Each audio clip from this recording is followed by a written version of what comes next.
cepat atau lambat musibah akan datang silih berganti. Terasa enggak itu? Merasa enggak? Musibah enggak habis-habis. Oh alhamdulillah Ustaz, kami di Pekanbaru enggak dapat musibah. Tanya dulu, kenapa belum dapat musibah sementara di negeri ini kita yang koruptor banyak. Bayangkan, bahkan Sumatera Barat. Ya mohon maaf, kadang banyak orang komentar di YouTube, jangan buru-buruan kampung awak. Memang buruk apa boleh. Bahkan tadi pepatah, Masya Allah, mau terkagum tadi, bukan dengan kata pepatah tu adai basandi jo sarak basandi jo kitabullah, sarak mangato adik memakai. Viral kemarin joget-joget yang di Jam Gadang itu, katanya orang Pekanbaru katanya. Oh kurang ajar orang Pekanbaru nih buat maksiat di Bukit Tinggi. Nyong-nyong membuat saya naik tensi. Ini mantan pula soalnya nih, dan sampai saya goyang-goyang pula saya. Coba bayangkan, goyang-goyang di Jam Gadang, pusat keramaian wisata orang Minang. Di situ kalau kita masuk kota Bukit Tinggi tertulis adat bersihkan sarak, sarak bersihkan kitabullah. Katakan saya, omong kosong itu falsafah itu. Kabar-kabarnya itu tahun 2022 katanya rekaman video itu. Jigrak-jigrak dua ekor betina, seekor jantan. Ya, dengan jilbabnya, dengan lilit-lilit begini, dengan baju sempit, wah berjilbab tapi telanjang, takkan mencium baunya surga. Mohon maaf bu, berjilbab jangan ikat-ikat juga, lagi buka ikatan tuh jangan orang stres. Ini berjilbab ikat sini gitu.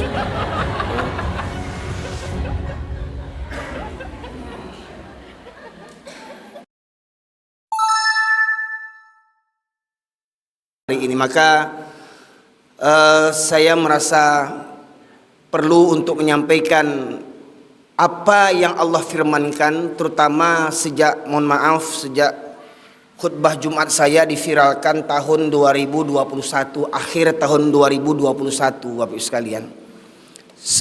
Mengapa sebegitunya saya khutbah ketika itu, ya, menghantam tradisi khususnya orang-orang di Sumatera Barat yang tradisinya hobi berburu, bermesraan dengan anjing-anjing, ya, masjid musola lengang, ya, dan bahkan ada di masjid di Sumatera Barat itu yang buka cuma untuk hari Jumat saja, ya, untuk sholat Jumat dibuka, habis sholat Jumat nanti dibukanya seminggu lagi untuk sholat Jumat, ya, masih ada tuh di Sumatera Barat, Bapak sekalian. Dan alhamdulillah Safari dakwah yang ketiga ini disambut oleh beberapa pengurus, walaupun masih ada beberapa jadwal yang kosong, ya. Insya Allah Safari dakwah saya ini dari tanggal 21 sampai tanggal 30. Alhamdulillah yang terjauh paling sampai ke Kuok, Bapak Ibu sekalian, ya. Masih ada 4 hari yang masih kosong dan luang. Bapak sekalian rahmati Allah, sebagaimana tema yang saya usung dalam Safari dakwah yang ketiga ini membahas seputar orang muslim mengaku muslim tapi kok Tuhannya banyak. Kita tahu orang kalau muslim itu Tuhannya cuma satu, ya. Karena kita mengucapkan 2 kalimat syahadat, asyhadu an la ilaha illallah wa asyhadu anna Muhammadar Rasulullah. Kita hanya bertuhankan kepada Allah, tiada ilah selain daripada Allah yang kita sembah. La ilaha illallah. Namun masyaallah muslimin, pada prakteknya bahkan umat Islam ternyata memiliki Tuhan yang lain selain daripada Allah, ya. Maka ini saya pandang perlu agar kita jangan tertipu, jangan terlena dengan bujuk rayuan setan yang selama ini menggoda kita. Jangan sampai pemahaman yang sesat itu terbawa sampai akhir hayat kita menghadap Allah Subhanahu wa taala. Maka Bapak sekalian rahmati Allah, untuk awal majlis ini saya sampaikan firman Allah surat yang ke-16, surat An-Nahl ayat 36, di mana Allah berfirman, a'udzubillahi minasyaitonirrajim, wa laqad ba'atsna fi kulli ummatin rasulan an i'budullaha wajtanibut taghut. Ya, Allah berfirman yang artinya, dan sungguh telah kami utus para nabi untuk setiap umat. Setiap umat itu Allah utus para nabi, yang semua nabi itu dakwahnya satu, ani'budullaha wajtanibut taghut, agar hendaknya manusia ini menyembah Allah saja dan menjauhi taghut. Jadi ada dua pilihan Bapak Ibu sekalian. Jalan selamat adalah menyembah Allah, dan jalan kesengsaraan adalah menyembah taghut. Menyembah Allah ujungnya surganya Allah, menyembah taghut ujungnya neraka jahanam. Kalau ada mengatakan bahwasanya saya ditakdirkan untuk menyembah taghut, seperti mana kadang orang bercanda, kadang canda itu tanpa sadar bisa membuat dia murtad sebenarnya. Apa kata mereka? Kok elok je orang sadonyo, solat je orang sadonyo bukan neraka, saya maisi. Kan Allah sudah mentakdirkan itu. Allah buat neraka, ditakdirkan ado yang masuk neraka. Kok tadinya Allah masuk neraka, baalai. Itu kan tanda saya beriman tuh, pasrah kepada Allah. Kok orang sinting kok pasrahnya. Padahal kita semua juga beriman bahwasanya Allah sebelum menurunkan kita ke bumi, masukkan orang tua kita ke dalam janin orang tua kita, Allah sudah tentukan jodoh kita, rezeki kita, maut kita sudah ditentukan oleh Allah. Sepakat enggak Bapak Ibu sekalian? Sepakat enggak? Allah sudah tentukan rezeki kita, jodoh kita, maut kita sudah tentukan. Oke, sepakat? Kalau begitu ngapain kita kerja? Di rumah aja lah berdoa, kan rezeki sudah datang. Pertanyaannya, bisakah rezeki datang begitu saja? Solat, zikir, solat, zikir, solat, zikir. Ya Allah, ambolita, ya Allah, tumbung, turun kue, turun ketupek kulit tunjang. Supaya datang ketupek kulit tunjang tuh, berusaha Pak. Paling indah apa? Kok nampak kulit tunjang, ketupek kulit tunjang tuh paling indah. Mambek pirang, berusaha enggak? Bisa enggak tiba-tiba ketupek kulit tunjang tuh masuk ketupek, masuk tunjang? Enggak. Dengan usaha dulu. Paling enggak membeli ketupek kulit tunjang ke Pariaman. Gitu. Ya. Nah, Bapak sekalian rahmati Allah, begitu pula dengan hidayah. Allah sudah berikan jalan yang lurus, dan Allah juga beritahukan jalan yang bengkok. Ya, maka kita tinggal memilih. Hidup ini adalah pilihan. Ya, kita memilih jalan yang lurus, alhamdulillah akan selamat. Memilih jalan bengkok akan sengsara.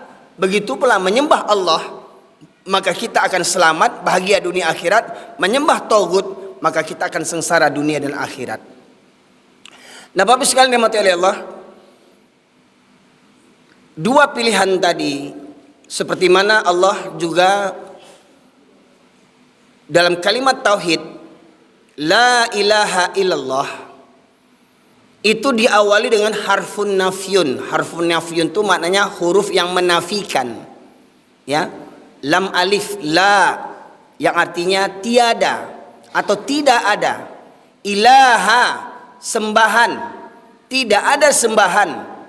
Ya, illallah kecuali Allah. Bapak sekalian, jadi maknanya jangan kita sembah selain hanya Allah saja. Jangan sembah selain Allah. Masalahnya hari ini banyak diantara kita yang belum juga memahami hakikat menyembah itu. Kita beranggapan menyembah itu hanya dalam sholat, ya, hanya dalam sebatas ibadah mahdhah saja. Puasa niatkan untuk Allah, berhaji niatkan untuk Allah, sholat niatkan untuk Allah. Kita tahunya hanya itu saja kita menyembah Allah. Maka nanti kita akan kupas. Maka saya minta ada yang mendampingi saya membacakan terjemahan. Bapak sekalian, bertahun-tahun saya belajar di pesantren. Setelah saya keluar di pesantren tahun 95 sampai saat ini, ketika saya menjadikan tuntutan bagi saya untuk memperbanyak membaca referensi-referensi, terutama Al-Quran. Ketika semakin sering Al-Quran dibaca, terutamanya dengan terjemahannya, seakan-akan kita baru tahu ada ayat seperti begini. Ya, maka saya anjurkan kepada Bapak Ibu sekalian, ingat, Al-Quran mukjizat Rasulullah yang terbesar. Al-Quran Allah turunkan untuk sebagai yang paling utama, untuk sebagai pedoman dan petunjuk bagi kita. Namun bagaimana Al-Quran karena jadi petunjuk? Al-Quran berbahasa Arab dan kita bukan orang Arab, ya. Dan kebanyakan kita tidak pernah belajar, mungkin jarang, yang sedikit di antara kita yang belajar bahasa Arab. Maka kita membaca Quran harus didukung dengan terjemahannya, Bapak sekalian. Alhamdulillah dengan peristiwa Palestina akhir-akhir ini, Peristiwa Palestina akhirnya mendunia sampai orang-orang kafir di Eropa itu ya terkagum-kagum dengan keimanan orang Palestina. Ketika orang Palestina dibiarkan oleh saudara-saudara muslimnya, oleh raja-raja Islam, penguasa-penguasa Islam, tidak ada yang peduli kepada pembelaan terhadap saudara di Palestina, namun orang Palestina hanya bergantung kepada Allah saja. Keyakinan orang Palestina itu, bahkan kita melihat ketika orang Palestina dibantai, ada yang terkorban, anak kecil ini ya dibawa ke rumah sakit, dioperasi karena luka, kena pecahan peluru senjata, kakinya keluar, tulangnya keluar, dioperasi tanpa obat bius. Tidak mekik-mekik itu anak Palestina itu. Bahkan anak Palestina melantunkan ayat-ayat Al-Quran, subhanallah. Ya, hingga akhirnya orang-orang di Eropa yang bahkan yang tidak beragama, yang tidak percaya dengan agama, akhirnya mereka berpikir, kenapa orang Islam di Palestina begitu tegar mereka menghadapi cobaan begitu. Hingga akhirnya mereka beli Al-Quran berbahasa dengan bahasa mereka masing-masing. Mungkin ada Al-Quran berbahasa Prancis, ada Al-Quran berbahasa Jerman, ada Al-Quran berbahasa Inggris. Mereka belum pandai baca Al-Quran, mereka baru membaca terjemahannya dengan bahasa mereka. Apa yang terjadi? Ribuan orang di Eropa sekarang masuk Islam, Bapak Ibu sekalian. Sholat Idul Adha kemarin di Rusia, kalau Bapak Ibu lihat, Masya Allah, penuh jalan-jalan itu di jalan mereka sholat Idul Adha, Bapak Ibu, sekian penuhnya masjid di Eropa itu. Dan Soviet dulu negara komunis, sekarang Islam marak di sana, Bapak Ibu sekalian. Hanya dengan membaca terjemahan bahasa Inggris, Quran bahasa Inggris, mereka dapat hidayah. Pertanyaannya, kita yang sudah Islam 7 keturunan dengan baca Quran dapat hidayah enggak? Nah, maka akan kita lihat Bapak sekalian. Ya. Yang pertama tadi ayat yang saya sebutkan tadi, surat An-Nahl ayat yang ke-36, bahwa perintah Allah kepada seluruh nabi, ribuan nabi diutus oleh Allah Subhanahu wa taala ke muka bumi ini, dan 25-nya yang wajib kita ketahui, semua dakwah para nabi itu satu dakwahnya. La ilaha illallah, ani'budullah wajtanibut taghut, agar mereka menyembah Allah dan menjauhi taghut. Nah, secara bahasa Bapak sekalian, taghut ini secara bahasa taghut ini melampaui batas. Melampaui batas dalam kemaksiatan, ya. Bahkan menjadikan makhluk ya yang ditaati, yang dicintai, yang ditakuti melebihi cinta dan takut kepada Allah Subhanahu wa taala. Ya. Nah, sekarang kita lihat, silakan dibuka surat An-Nazi'at.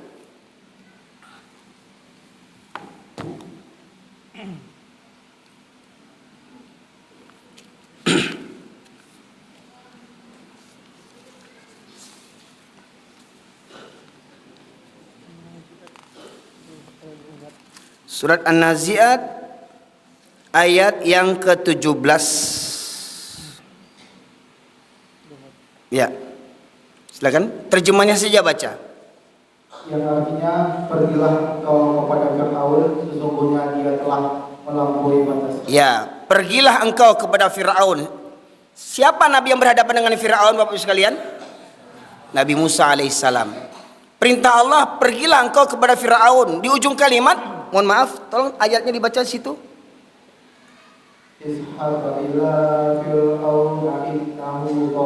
Nah, akhir ayat ada bunyi togho. Itulah asal kata togut tadi itu. Togho yadgho, ya, yaitu melampaui batas. Jadi kata Allah, pergi kau Musa kepada Fir'aun, karena Fir'aun itu melampaui batas. Ketika itu Fir'aun sebagai siapa? Sebagai apa Fir'aun? Sebagai apa? Sebagai raja, sebagai penguasa. Ya.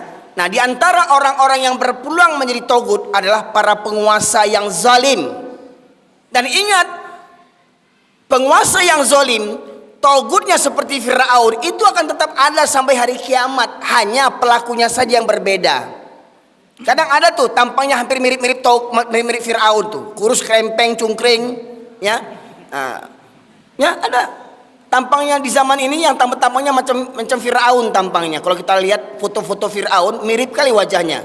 Ada di negeri Konoha tuh, ya.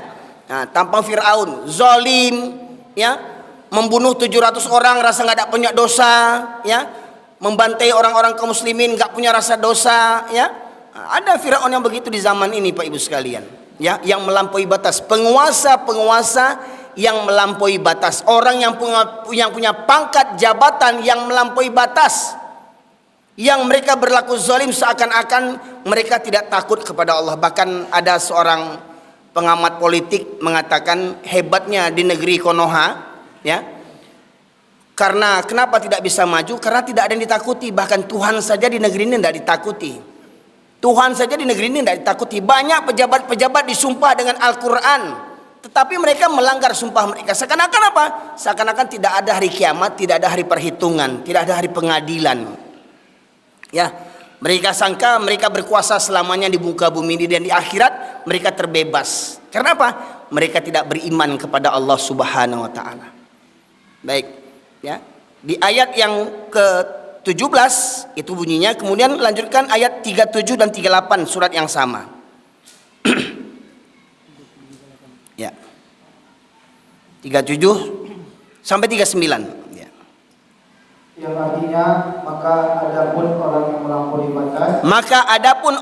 yang melampaui batas, kata Allah, lanjut, dan lebih mengutamakan kehidupan dunia. Ya, lebih mengutamakan kehidupan dunia. Orang yang melampaui batas cintanya kepada dunia. Boleh kita cinta dunia, jangan tinggalkan dunia, tapi ingat, jangan melebihi cinta kita kepada Allah dan Rasul. Ada orang cinta dunia, bangun tidur kerja yang dipikirin, sholat subuh enggak. Ada enggak orang yang kayak begitu? Ada enggak? Lihat di pasar tuh, coba. Hah? Alun jago orang lain masih lalu, orang lah banyak orang di pasar tuh menyiapkan galehnya. Pertanyaannya, berapa banyak yang sholat? Dan tanya pula, kebanyakan yang penggaleh itu orang Islam atau orang kafir? Rata-rata orang Islam, ya. Sarami itu orang dekat pasar dengan masjid. Seberapa banyak yang masuk masjid orang di pasar itu, Bapak sekalian?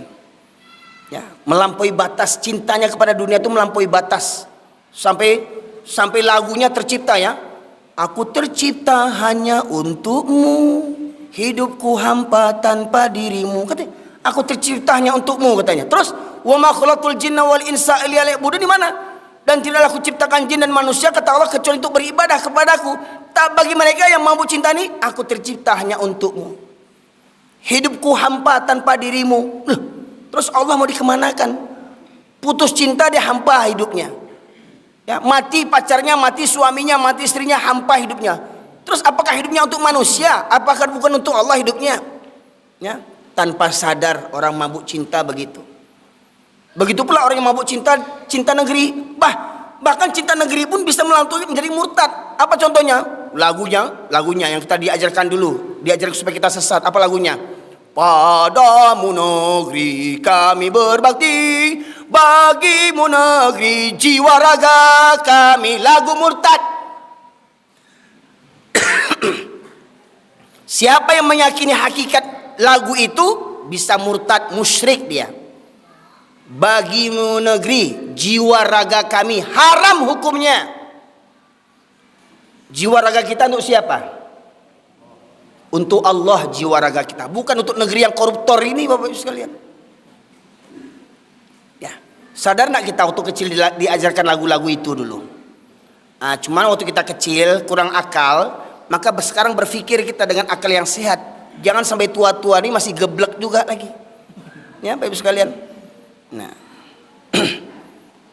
Nah, itu beberapa ayat berkaitan tentang masalah tauhid. Dan apapun orang-orang yang melampaui batas, kata Allah, ya, yang cintanya kepada dia melampaui batas. Jadi tauhid itu termasuk siapa? Bisa jadi tauhid itu ya kita juga, yang cinta kepada dunia dengan terlampau batas.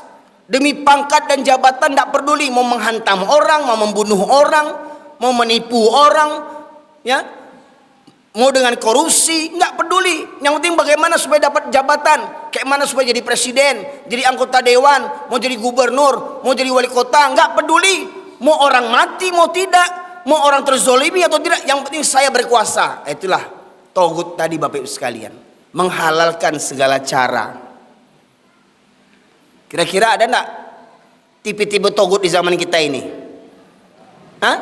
Oh banyak kali, waktu calik-calik kemarin tuh banyak tuh, ya, calik-calik koruptor, ya, ya, itu Pak Ibu sekalian. Nah kemudian Pak Ibu sekalian, kita akan mengungkapkan beberapa ayat yang menyebutkan kata-kata togut di situ, ya. Silakan buka surat An-Nisa, surat An-Nisa ayat yang ke-60. Surat An-Nisa ayat 60. Silakan baca terjemahannya. Surat An-Nisa ayat 60 yang artinya, tidakkah engkau Muhammad memperhatikan orang-orang yang mengaku bahwa mereka telah beriman kepada apa yang telah diturunkan kepadamu dan kepada apa yang diturunkan sebelummu, tetapi mereka masih menginginkan ketetapan hukum pada Tauhid. Ulang balik, tetapi mereka sebelumnya. Tetapi mereka masih menginginkan ketetapan hukum pada Tauhid. Tetapi mereka masih menginginkan ketetapan hukum kepada Tauhid. Bercerita tentang hukum tapi dikaitkan dengan Tauhid. Maknanya apa? Di awal ayat Allah sebutkan, tidakkah kau perhatikan orang yang mengaku beriman kepada apa yang diturunkan kepadamu dan apa yang diturunkan sebelum kamu? Maknanya apa itu? Apa yang diturunkan sebelum Nabi Muhammad? Kitab-kitab, Taurat, Zabur, Injil, dan Al-Quran. Ada orang yang mengaku beriman kepada Al-Quran, ya, tetapi meminta ketetapan hukum kepada Tauhid. Apa maknanya itu? Dari sini Bapak Ibu sekalian bagaimana memahaminya?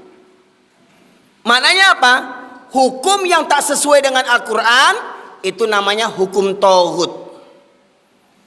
Percaya atau tidak, terima atau tidak. Karena ada kelompok-kelompok Islam hari ini ketika membahas tentang masalah Tauhid, wah mereka, ini khawarid, ya, semua Tauhid. Ini firman Allah yang menyebutkan. Banyak kelompok-kelompok Islam yang ketika dibahas tentang Tauhid banyak yang takut, banyak yang meradang ketika dibahas tentang Tauhid. Bahkan mohon maaf, banyak yang dipenjara karena pengajian Tauhid ini, Pak Ibu sekalian. Bagi saya, apa yang mau saya takutkan? Ini firman Allah, mau ditangkap saya tangkap, Ibu sekalian. Ini ayat harus disampaikan kepada umat, Bapak sekalian.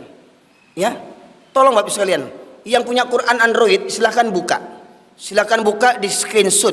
Nanti di rumah catat ya, di rumah nanti buka lagi, renung-renungkan lagi. Ya, syukur-syukur alhamdulillah kalau Bapak sekalian punya tafsir Ibnu Katsir misalkan, ya, atau tafsir apa saja. Ya, asalkan jangan tafsir Al-Misbah, ya, punya profesor yang gila itu, ya. Jangan buka itu. Itu profesor gila yang mengarang itu, Al-Misbah itu. Ya. Ya, profesor kurang ajar yang mengatakan Nabi Muhammad tidak dijamin masuk surga. Itu profesor di negeri Konoha itu. Ya. Nah, silakan dibuka tafsir surat An-Nisa ayat 60. Ya. Nah, kita ulang balik terjemahannya. Tolong disimak Pak Ibu sekalian. Tolong disimak. Tidakkah engkau memperhatikan orang-orang yang mengaku bahwa mereka telah beriman kepada apa yang telah diturunkan kepadamu dan kepada apa yang telah diturunkan sebelummu. Ya. Maknanya dalam kalimat tadi ada pertanyaan, tidakkah kau perhatikan? Maknanya apa? Allah mengherankan sifat orang yang mengaku beriman kepada kitab, ya, mengaku-ngaku beriman kepada kitab, tetapi mereka meminta ketetapan hukum kepada Tauhid. Lanjut. Tetapi mereka masih menginginkan ketetapan hukum kepada Tauhid, padahal mereka telah.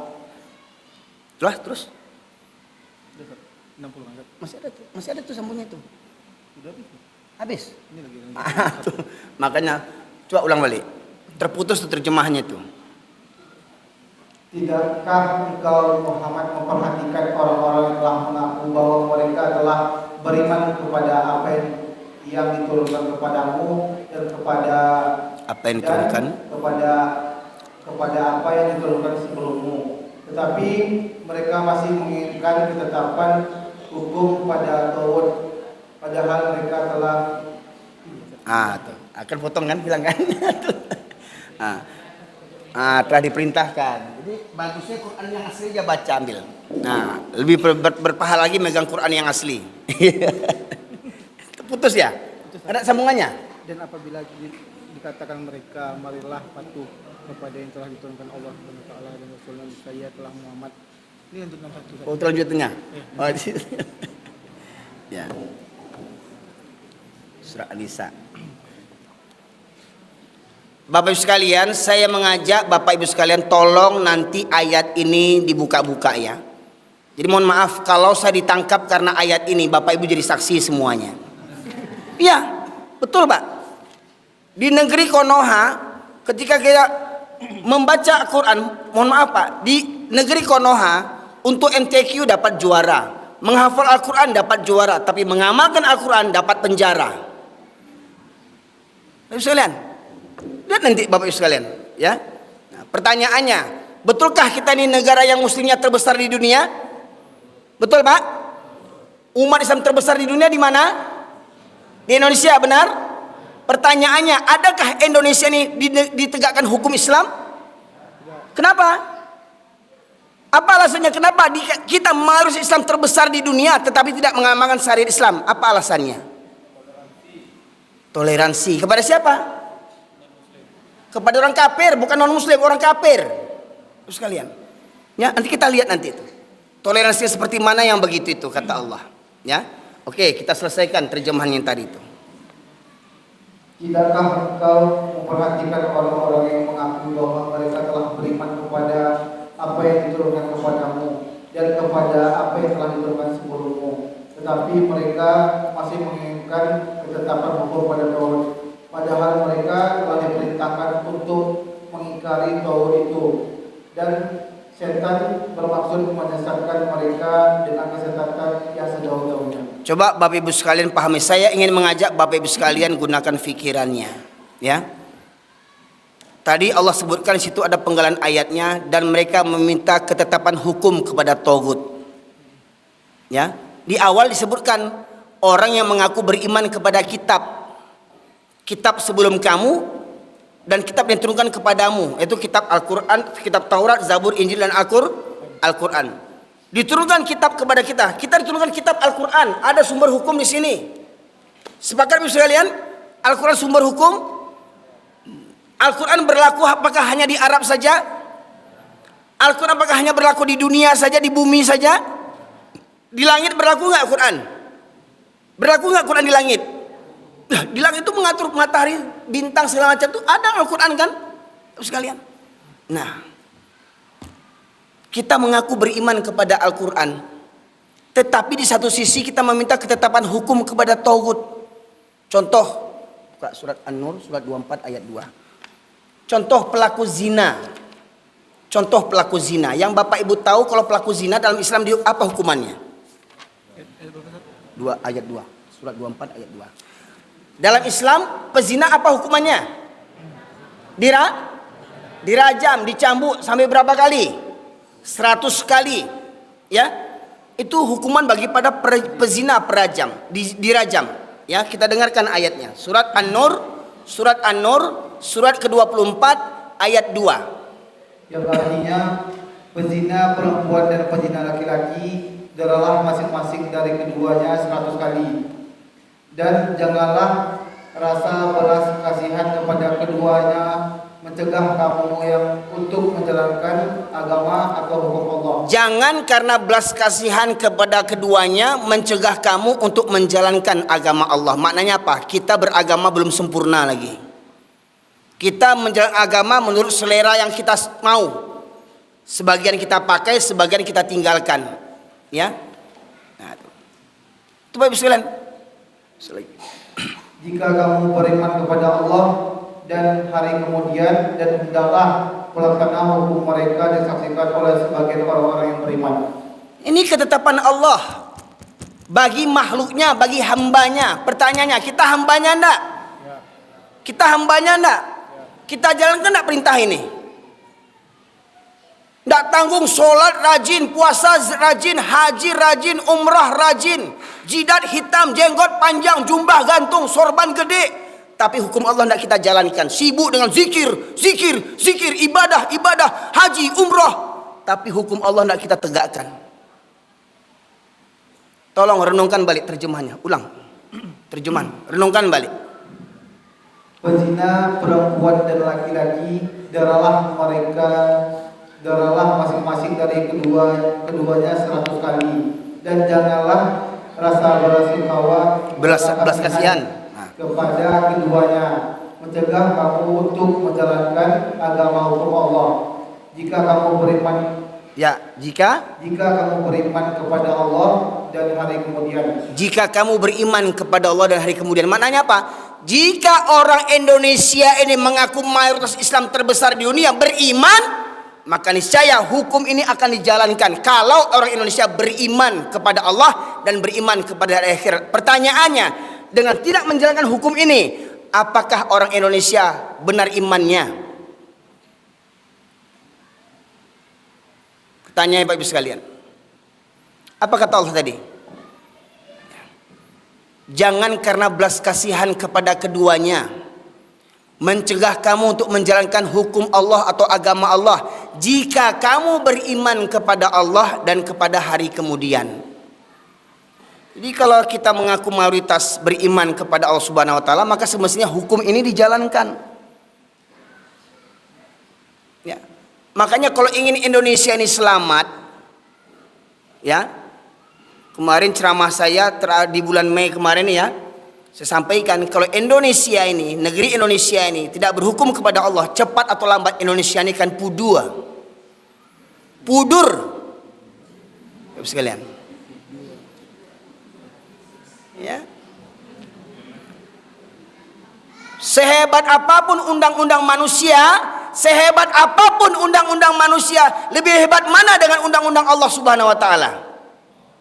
Hukum Allah. Kurang ajarnya manusia, mereka buat undang-undang sendiri, mereka buat hukum sendiri untuk mereka, dan mereka mengabaikan hukum Allah Subhanahu wa taala. Itu kurang ajar namanya.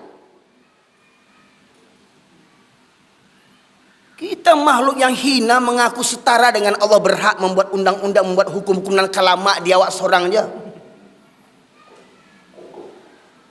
Ya. Bapak sekalian.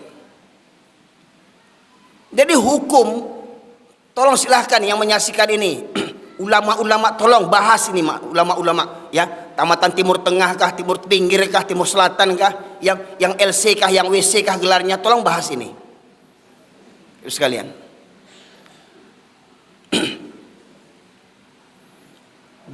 Meminta ketetapan hukum kepada togut itu apa maksudnya? Tolong jujur para ulama, tolong ulama jujur. Meminta ketetapan hukum kepada togut itu apa maksudnya?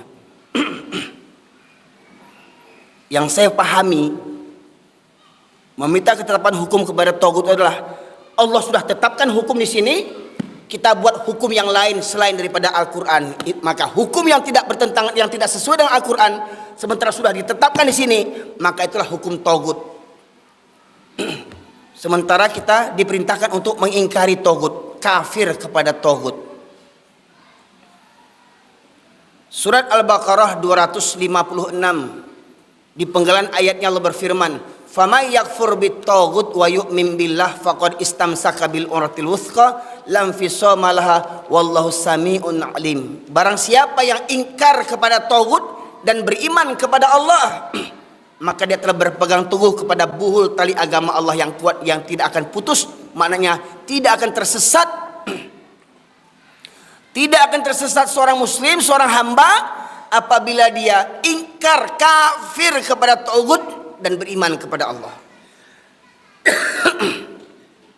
Tadi disebutkan kenapa hukum Islam tidak diterapkan di Indonesia, karena untuk menenggang toleransi. Sekarang kita buka surat Al-Maidah ayat 49. Al-Maidah surat yang kelima ayat 49.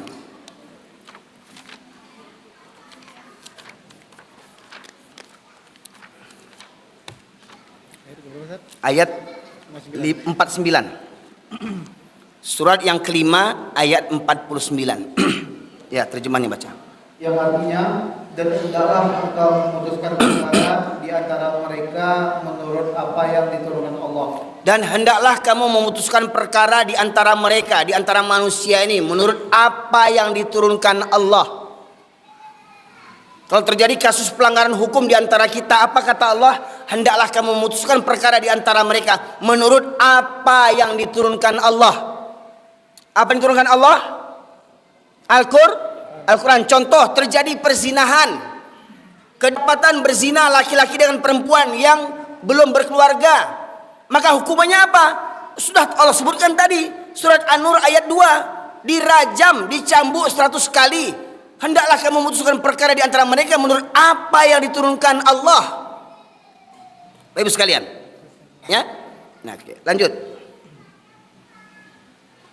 Dan janganlah engkau mengikuti keinginan mereka. Dan janganlah kamu mengikuti keinginan mereka. Pak Ibu sekalian, kalau diajak manusia ini berhukum kepada Allah, lebih banyak yang menerima atau lebih banyak yang menolak? Hah? Lebih banyak yang menolak? Kalau ada yang menolak, apa kata Allah? Janganlah kamu mengikuti keinginan mereka. Ya, kalau orang kafir menolak hukum Islam bisa dimaklumi karena mereka orang kafir. Masalahnya ada orang Islam tidak mau berhukum kepada Islam. Saya katakan kalau orang kafir diajak berhukum kepada hukum Islam, wajar mereka menolak karena mereka orang kafir. Tetapi kalau orang Islam diajak kepada berhukum kepada hukum Allah, hukum Islam, mereka menolak. Siapa mereka? Secara zahir mengaku Islam, tetapi batinnya adalah munafik. Dan ingat, munafik ini nerakanya, neraka yang lebih dahsyat daripada nerakanya orang kafir. Kenapa? Orang munafik ini dia tahu, tapi pura-pura tidak mau tahu. Ya, yakin tidak Bapak sekalian? Hukum yang terbaik hukum Allah. Yakin tidak? Tapi kenapa nggak terapkan hukum Allah? Bapak sekalian, lanjut. Dan waspadalah terhadap mereka. Dan waspadalah terhadap mereka. Jadi jangan kita turuti orang yang tidak mau dengan syariat Islam. Bapak sekalian, ya, lanjut. Jangan sampai mereka memperdayakan engkau terhadap sebagian apa yang diturunkan Allah kepadamu. Jika mereka berpaling dari hukum yang telah diturunkan Allah, maka ketahuilah bahwa sesungguhnya Allah berkehendak menimpakan musibah kepada. Ya, lanjut, ulang lagi. Dan maka ketahuilah bahwa sesungguhnya Allah berkehendak menimpa musibah kepada mereka yang disebabkan sebagai dosa sebagian. mereka. Ya. Maka ketahuilah Allah akan menimpakan musibah. Ya. Dan jika mereka berpaling dari apa yang diturunkan Allah, apa kata Allah? Maka ketahuilah Allah akan menimpakan musibah. Jadi kalau kita tidak berhukum kepada hukum Allah, cepat atau lambat musibah akan datang silih berganti. Terasa enggak itu? Merasa enggak? Musibah enggak habis-habis. Oh alhamdulillah Ustaz, kami di Pekanbaru enggak dapat musibah. Tanya dulu. Kenapa belum dapat musibah? Sementara di negeri ini kita yang koruptor banyak, LGBT banyak. Bayangkan. Bahkan Sumatera Barat. Ya mohon maaf, kadang banyak orang komentar di YouTube, jangan buru-buruan kampung awak. Memang buruk apa boleh.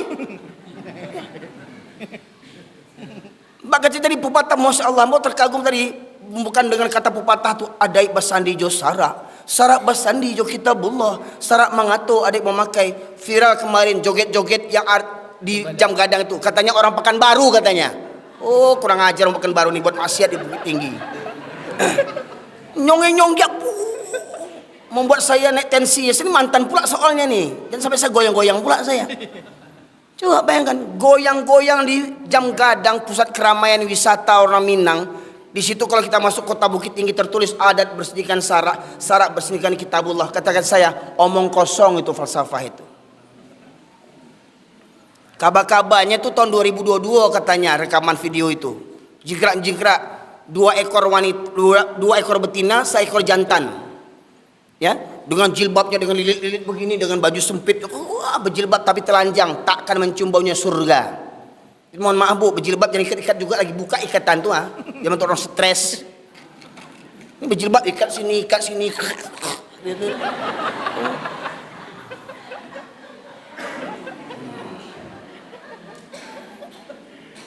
Buka surat Al-Ahzab ayat 59. Jilbab itu sejenis baju kurung yang lapang, bukan baju belejin.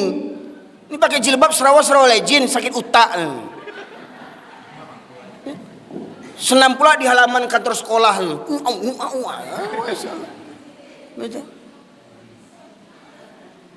Ya. Jadi ingat Ibu sekalian, surat Al-Maidah ayat 49 ya. Jika ya kita menolak apa yang diturunkan Allah, maka Allah akan menimpakan musibah kepada kita. Ya. Baca ayat berikutnya. Ya, artinya. Dan sesungguhnya kebanyakan manusia adalah orang-orang yang fasik. Terus. Apakah hukum jahiliyah yang mereka kendaki? Siapakah yang lebih baik daripada hukum Allah bagi orang-orang yang meyakini agamanya? Apakah hukum jahiliyah yang mereka kendaki? Maka hukum siapakah yang lebih baik daripada hukum Allah Subhanahu wa taala? Maknanya apa? Hukum di luar hukum Allah adalah hukum jahiliyah. Kalau di masa Rasulullah disebut kaumnya kaum jahiliyah di masa Rasulullah, wajar. Ya, Nabi baru lahir. Al-Qur'an belum ada. Wajar mereka jahiliyah. Wajar kakek-kakek paman-paman Nabi Muhammad jahiliyah menyembah berhala. Karena apa? Dakwah Islam belum turun. Al-Quran belum sempurna. Ini kita, Nabi sudah turun, sempurna dakwah Nabi. Al-Quran macam-macam sekarang nih. Ada yang terjemahan, ada yang tadi anak kita baca untuk tafsirnya, ada terjemahan perkata, ada Al-Quran Android, ada Al-Quran ditekan pakai pena, keluar suaranya. Mudah sekarang belajar Al-Quran, memahami Al-Quran. Bapak sekalian. Tapi semakin canggih keilmuan sekarang, makin banyak orang yang ingkar kepada Al-Quran. Tidak mau belajar Al-Quran. Karena apa? Tidak bawa untung dunia.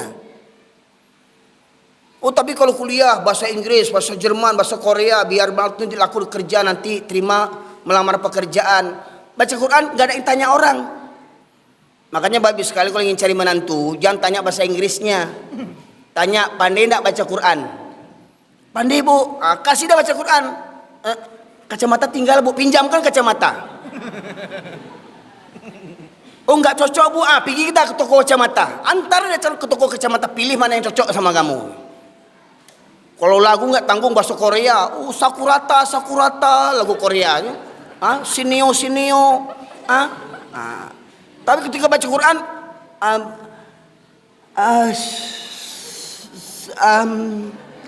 tekan tweet sekali. Banyak laporan kantor-kantor KUA. Orang-orang pemuda-pemudi yang meminta surat nikah dites baca Quran, banyak yang tak pandai baca Quran.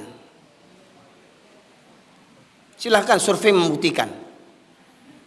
Ya, tapi celakanya kau tahu ngasih surat juga KUA itu dikeluarkan juga surat nikahnya karena apa? Sudah sumbat muncungnya sama pitih. Balai. Ya. Nah, itu KUA kurang aja nama itu sekalian. Tangguang buku di neraka, buku di akhirat buku. Ya, Pak Ibu sekalian, mohon maaf nih, kaji saya main buka kulit tanpa isi aja nih Pak Ibu sekalian. Ya, memang saya nggak bisa basa-basi nih karena mungkin darah-darah Medan sama Pariaman masuk dalam darah saya ini ya, Pak Ibu sekalian. Ya. Jadi kalau kita ya tidak menjalankan memberikan hukum Allah sebagai aturan undang-undang kita, maka cepat atau lambat negeri ini akan dimusnahkan oleh Allah Subhanahu wa taala. Buka Al-Baqarah 278. Al-Baqarah 278.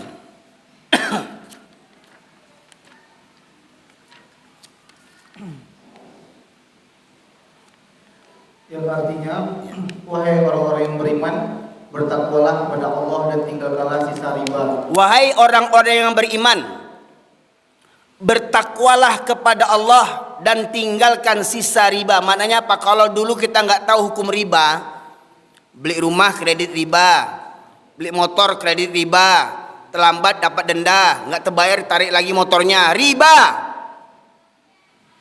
Ya, nah, beli rumah pakai riba, menikah hutang riba, kuliah hutang riba, itu haram hukumnya.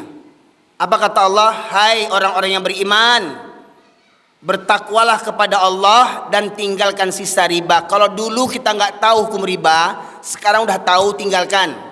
Jadi mohon maaf, jangan bangga kerja di Bank BRI, Bank BNI, jangan bangga kerja di bank. Jangan bangga, oh anak mau kerja di bank, jangan bangga, cilako tuh. Oh gaji gadang, iyo gadang kena rako beko. Jangan bangga mana. Lebih baik menantu tukang tempel benen daripada tukang bank lagi.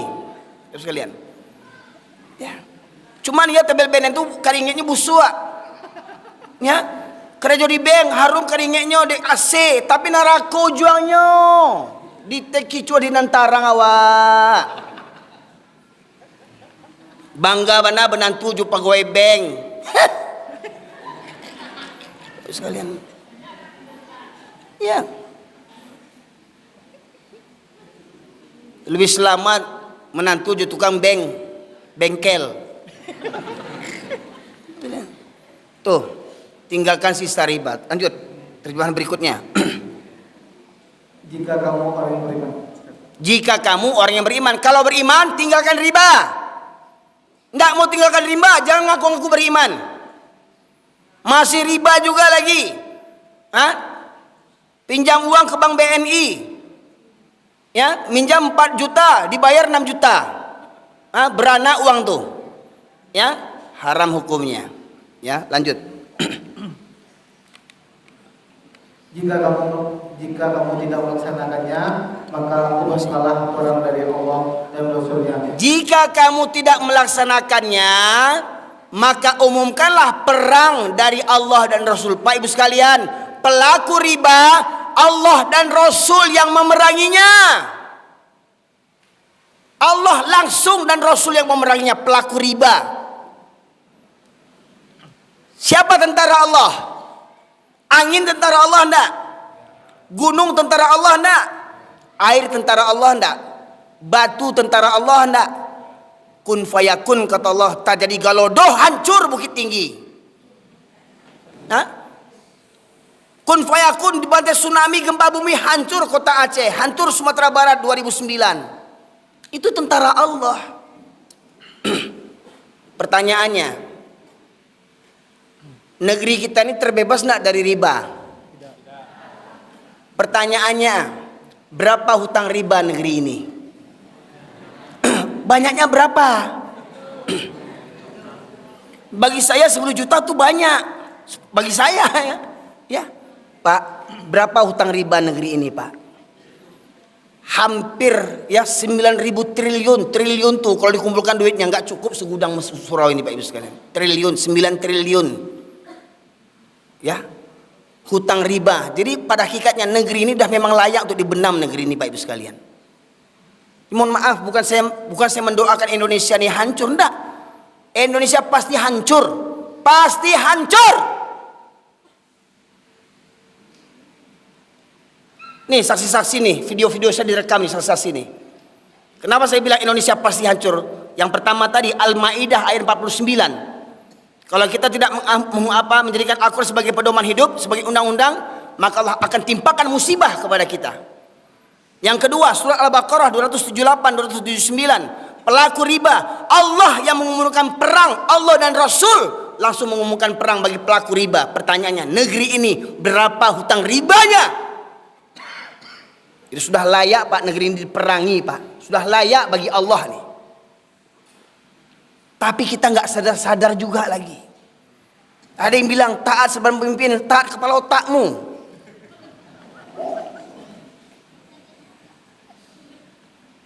Pemimpin yang bagaimana nih yang ditaati? Ya. Racunnya selalu, ya ayyuhalladzina amanu atiullah wa atiur rasul wa ulil amri minkum. Wahai orang beriman, taatlah kepada Allah, taatlah kepada Rasul dan ulil amri di antara kamu. Coba suruh jujur. Dalam kalimat surat An-Nisa 49 itu bunyinya bagaimana? Ya.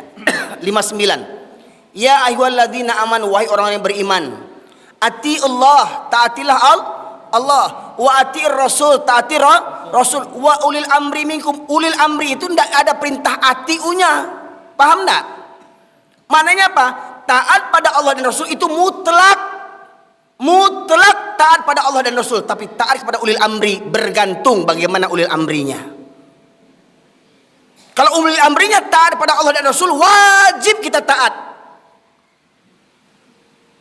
Walau pribadi kita dizalimi oleh pemimpin yang zalim itu, tetapi dia berhukum kepada Allah dan Rasul, wajib kita taat. Pertanyaannya, Siapa pemimpin yang taat kepada Allah dan Rasul hari ini? Adakah mereka taat kepada Allah dan Rasulnya? Ada mereka takut kepada Allah dan Rasul? Kalau mereka takut, hentikan riba. Pak Ibu sekalian, mohon maaf, saya siap menanggung resiko kajian ini Pak Ibu sekalian. Memang kajian yang berat, kajian tauhid ini yang paling berat Pak Ibu sekalian. Oh, kareh bana kaji Ustaz tuh yo, pertanyaannya Nabi Muhammad kajinya lembut enggak? Lembut enggak dakwah Nabi Muhammad SAW? Lembut enggak? Pertanyaannya, dicintai enggak Rasulullah di kampungnya? 13 tahun Rasulullah berdakwah di kampungnya, dicintai umatnya enggak? Dicintai kaumnya enggak? Kadibunuah Nabi. Nabi kadibunuah. Pak Ibu sekalian. Ya. Tadi saya sebutkan semua nabi perintahnya satu dari Allah. Ani'budullah wajtanibut tagut. Sampaikan kepada kaummu hendaklah menyembah Allah dan jauhilah tagut. Tapi konsekuensinya apa? Konsekuensi dakwah tauhid ini, buka surat Al-An'am surat yang ke-6 ayat 112. Ayat 112.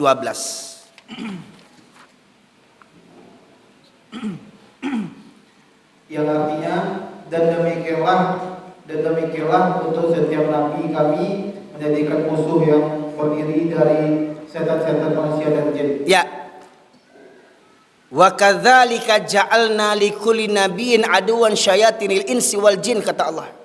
Dan demikianlah untuk setiap nabi kami jadikan musuh-musuh dari kalangan jin dan manusia. Setiap nabi punya musuh. Ya. Nabi Ibrahim mendakwahi kaumnya, mendakwahi ayahnya. Apa yang didapat Nabi Ibrahim? Dibakar. Nabi Musa mendakwahi ayah angkatnya Fir'aun. Apa yang didapat Nabi Musa? Difitnah, mau dipenjara, mau dibunuh, dikejar, diuber. Nabi Isa mendakwahi kaumnya. Apa yang didapat? Nabi Isa mau disalib. Nabi Muhammad mau mendakwahkan kaumnya. Apa yang didapat? Nabi Muhammad mau dibunuh. Sampai Nabi Muhammad melarikan diri hijrah dari Makkah ke Madinah. Pertanyaannya, betulkah kita ini pengikut Nabi Muhammad? Jujurkah kita pengikut Nabi Muhammad SAW? Jujur? Nabi Muhammad punya musuh. Siap tidak kita punya musuh? Siap tidak punya musuh? Oh, kita nggak cari musuh. Mimpi. Jujur, Bapak Ibu sekalian, ketika Bapak sholat melihat orang berjudi, Bapak larang, Pak, jangan berjudi Pak. Orang berterima kasih. Terima kasih. Pak, orang sudah azan Pak ke masjid. Oh, terima kasih Pak. Begitu kata mereka. Siawang. Baca. Marah-marah dia. Diajak sholat marah. Betul enggak? Ibu-ibu mengajak kawan-kawan yang lain. Uni, ayo berjilbab. Ini soal mana kau ninja kau mah. Sasek kau.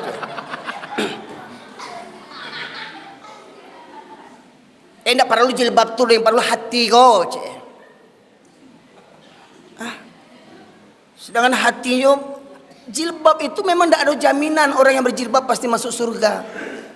Betul, tidak ada jaminan orang yang sholat pasti masuk surga. Sedangkan sudah sholat berjilbab tidak dijamin masuk surga, apalagi tidak sholat, tahu diuntung dia hanya.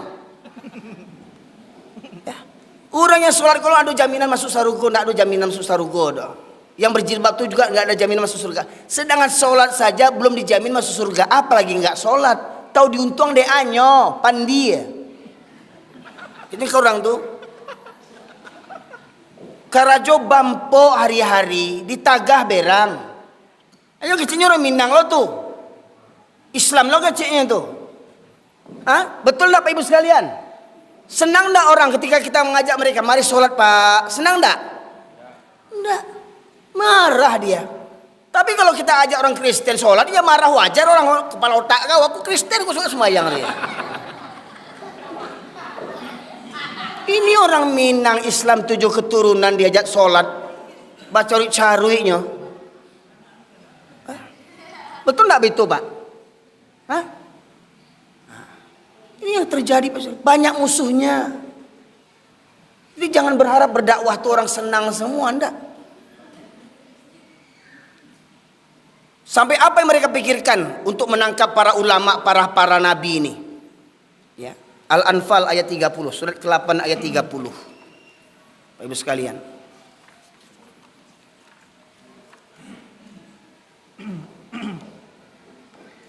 Yang artinya, dan ingatlah ketika orang-orang kafir Quraisy memikirkan tipu daya terhadapmu Muhammad untuk menangkap dan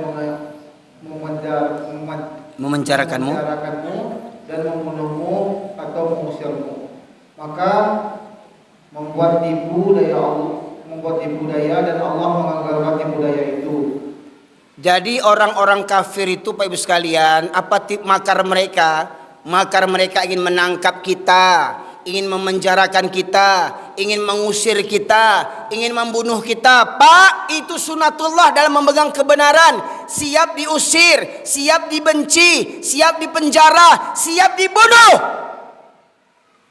Siap enggak kita untuk itu? Siap enggak Pak? Dipenjara, difitnah karena memegang kebenaran. Sebagaimana saya katakan, kalau kita buat lomba MTQ dapat juara, lomba habis Quran dapat juara, lomba mengamalkan Al-Quran dapat penjara. Coba terapkan. Ada orang berzina, bapak rajam 100 kali. Basobo orang berzina, tetangga orang berzina, cambuk Pak, cambuk 100 kali. Dapat penghargaan enggak Pak? Ada dapat penjaro. Ya? Baju di orang, mabuk-mabuk orang. Ya, kita tagah, kita larang. Ya, apa kata Rasulullah? Apabila kamu melihat kemungkaran, rubah dengan tanganmu. Basawar baju orang pang. Kira bapak dapat penghargaan enggak kita sama polisi? Kita masuk penjara. Betul enggak? Itu.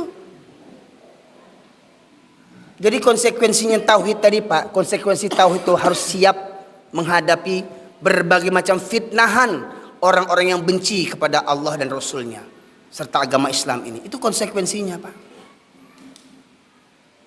Ya. Jadi harus siap kita diperangi, apalagi ketika kita lemah.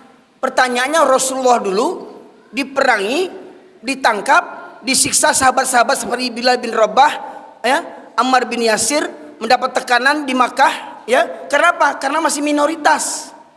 Betul nggak? Hingga akhirnya Rasulullah hijrah ke Makkah, ke Madinah. Sudah punya kekuatan, baru Rasulullah membebaskan kota Makkah dari berhala-berhala.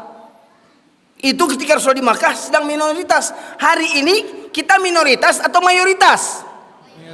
Kita minoritas atau mayoritas? Tapi kita yang tertindas. Tuduhan teroris selalu untuk orang Islam yang teroris itu. Ya, selalu diceritakan ulama-ulama jahat, ulama penjahat. Pertanyaannya, adakah pendeta yang lain-lainnya jahat enggak? Pemimpin-pemimpin agama yang lain itu. Dengar pengakuan mantan pendeta Dr. Yahya Waloni. Apa kerjanya dulu waktu jadi pendeta? Memurtadkan orang Islam. Itu melanggar hukum enggak? Itu bisa sekalian. Jadi mohon maaf Pak Ibu sekalian.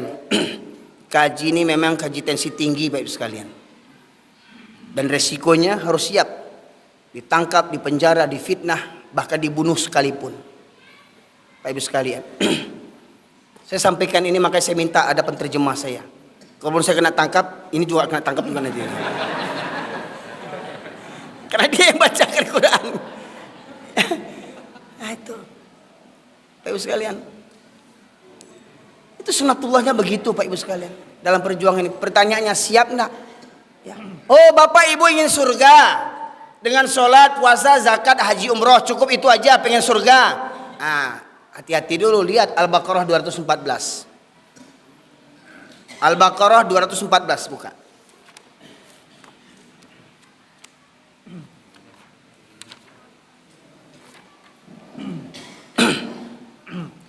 Yang artinya, ataukah kamu mengira bahwa kamu akan masuk surga, padahal belum datang kepadamu cobaan seperti. Apakah kamu mengira kamu akan masuk surga, padahal belum datang kepadamu cobaan yang berat, ya, sebagaimana cobaan yang ditimpakan kepada orang-orang sebelum kamu. Mereka ditimpa petaka malah bahaya, ya. Apakah kamu merasa kamu akan masuk surga dengan solatmu, dengan puasamu, dengan zakatmu, dengan hajimu, dengan umrahmu, dengan kurbanmu, dengan janggutmu, dengan jubahmu, dengan jidat hitammu? Apakah kamu merasa akan masuk surga sebelum datang ujian yang berat kepadamu, kata Allah. Pak, di tengah-tengah kehidupan kita ini kemaksiatan merajalela, Pak. Semua penyakit umat-umat terdahulu daripada Nabi terjadi hari ini semuanya. Pedagang yang curang, masya Allah, ya, pakai pemanis, pakai pengawet, pakai penyedap, pakai pewarna, zat kimia dan segala macamnya, ya. Kita rasa enak-enak saja, padahal penyakit yang datang sama kita. Pedagang banyak yang tak jujur, ya, ingin modal sedikit, untung besar, ya. Pemimpin zolim, polisi-polisi keparat zolim, ya. Para jamaah sekalian, yang kaya menindas yang miskin, yang kuat menindas yang lemah. Sebagai saya katakan, LGBT merajalela. Coba bayangkan. Saya tanya kepada ibu sekalian, pernah ngelihat enggak? Pernah lihat enggak? Pernah dengar enggak? Anjing jantan kawin sama anjing jantan. Pernah dengar? Pernah lihat? Anjing jantan kawin sama jantan. Babi betina kawin sama babi betina. Pernah dengar enggak? Hah? Anjing sama babi aja nggak buat. Manusia ada yang buat enggak? Manusia ada yang buat enggak? Bayangkan. Hebat mana anjing dibandingkan manusia itu dalam kemaksiatan. Anjing babi aja enggak buat. Jantan kawin sama jantan, betina kawin sama betina. Ini manusia. Laki-laki suka laki-laki, perempuan suka perempuan. Kayak mana anaknya? Boneka. Itu pun mau disahkan undang-undangnya demi hak azazi, ya. Dan sekarang merajalela. Kita khawatir hari ini bukan anak perempuan saja ini perkosa, anak laki-laki pun kena perkosa sekarang ini, masya Allah. Anak laki-laki kena perkosa. Jadi jangan bangga bana kalau anak awak rancak, anak awak ganteng kena perkosa nanti, ya. Maka suruh anak awak tu berjanggui. Nah, kalau berjanggui anak nak selera orang calik yang lain. Kau nak anak bentuk padusi, bentuk binatang Korea. Ya. Ya. Ini Pak sekalian. Nah, inilah kondisi kita hari ini Pak Ibu sekalian. Ini safari dakwah saya yang kedua dan malam yang pertama. Insya Allah akan saya lanjutkan pada kajian berikutnya di tempat yang lain. Kalau Bapak Ibu ingin melanjutkan kajian ini, ya, nanti kita akan kupas apa-apa saja, siapa saja yang menjadi Tuhan selain daripada Allah Subhanahu wa taala. Tapi ya, untuk memenuhi satu harapan daripada materi tadi, ya, satu saya berikan Tuhan yang batil yang banyak disembah orang Islam hari ini. Satu saya berikan bocorannya, ya. Buka surat Al-Jasiyah surat ke-45 ayat 23. Sudah ini kita tutup pengajian kita. Sekarang saya tengok dah banyak Bapak Ibu yang boleh ngantuk-ngantuk nampaknya nih, ya. Surat yang ke-45 ayat 23. Bapak Ibu sanggup nggak kita ngaji sampai subuh? Sanggup nggak? Semangat? Sanggup? Saya nggak sanggup. Udah mengantuk soal ini. Ya, kalau nonton bola sanggup ya? Gol. Coba. Maka pernahkah kamu melihat orang yang menjadikan hawa nafsunya sebagai Tuhannya?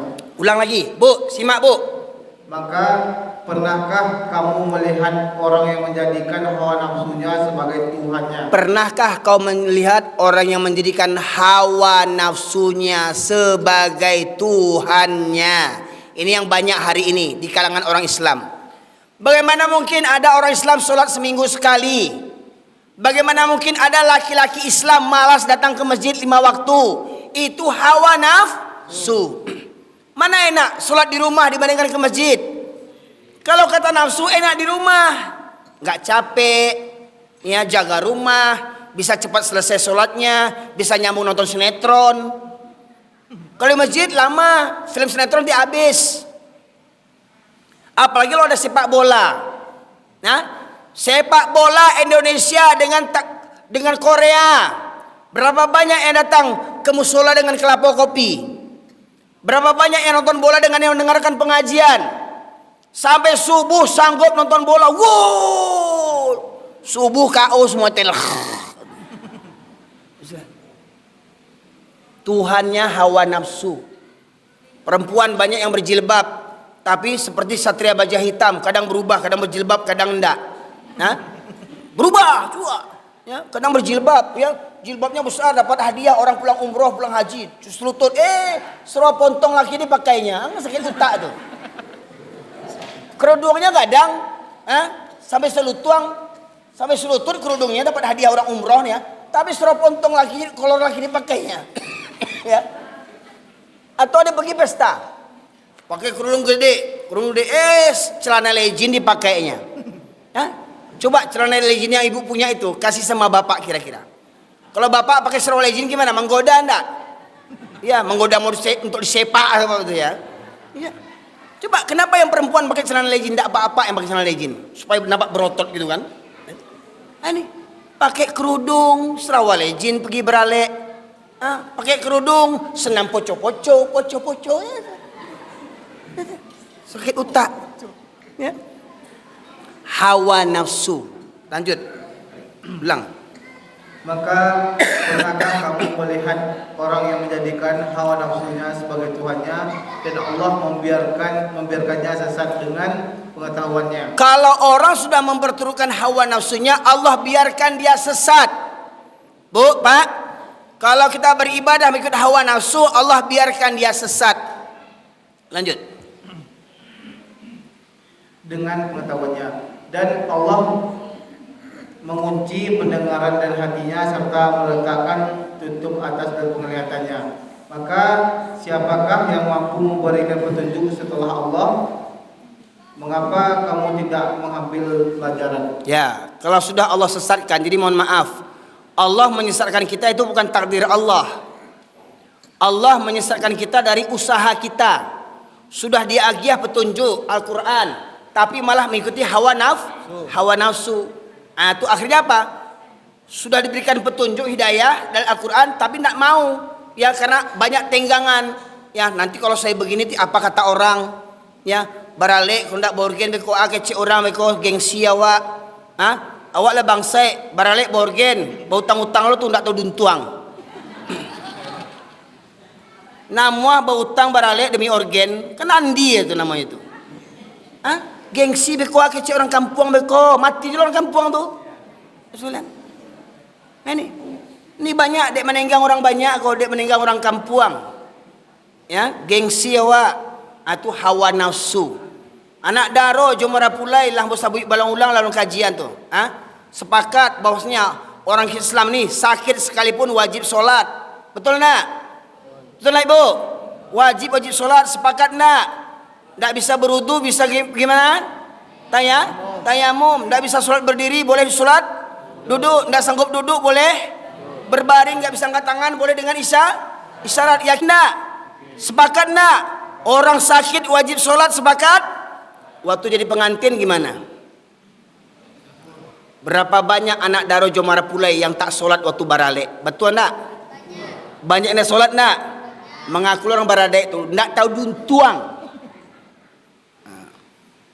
Ya, sekalian, gimana mau membina rumah tangga sakinah mawadah warahmah? Di awal membina rumah tangga dosa gadang yang awak karajon, ndak solat waktu baralek.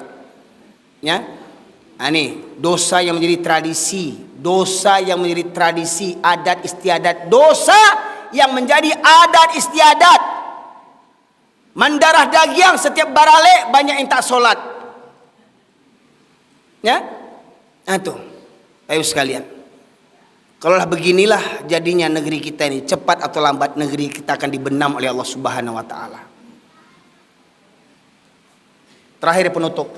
Cukup sekian ya dari Dinda. Terakhir penutup saya sampaikan satu ayat. A'udzu billahi minasy syaithanir rajim.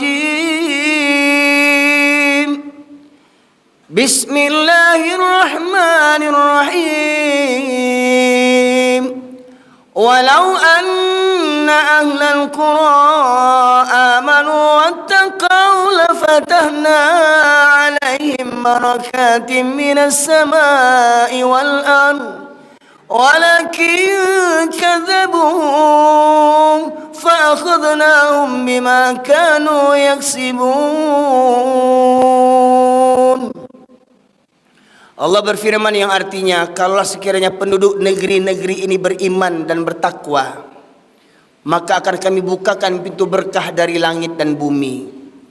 Tetapi penduduk negeri ini mendustakan ayat-ayatku, maka kuhancurkan negeri mereka dikarenakan ulah perbuatan mereka sendiri. Mendustakan ayat-ayatku, maka kuhancurkan negeri mereka dikarenakan ulah perbuatan mereka sendiri. Silahkan perbanyak berbuat zolim, silahkan perbanyak buat maksiat, cepat atau lambat azab itu akan datang kepada kita. Apakah kita menunggu azab Allah di dunia? Bapak Ibu sekalian, maka mari tumbuhkan, tanamkan iman dan takwa.